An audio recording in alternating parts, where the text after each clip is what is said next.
ప్రతి మనిషికి ప్రతి జీవికి కూడా ఒక టైం వస్తుందండి.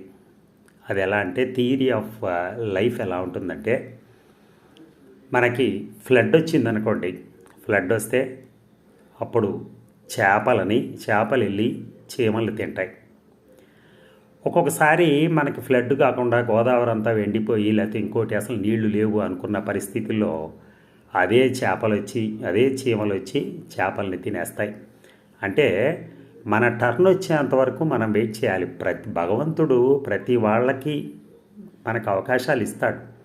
ఆ అవకాశాలని మనం అంతిపుచ్చుకోవాలి మనం. అంతేగాని మనం తర్వాత ఏదో పిచ్చి పనులు చేసుకుంటూ మనం ఇబ్బంది పడకుండా ఆ అవకాశాల కోసం వెయిట్ చేస్తూ ఉండాలి. వచ్చినప్పుడు మాత్రం సద్వినియోగపరచుకోవాలి. అది చెప్పేది. తొందరపడి ఎటువంటి డెసిషన్లు తీసుకోకూడదు. Thank you.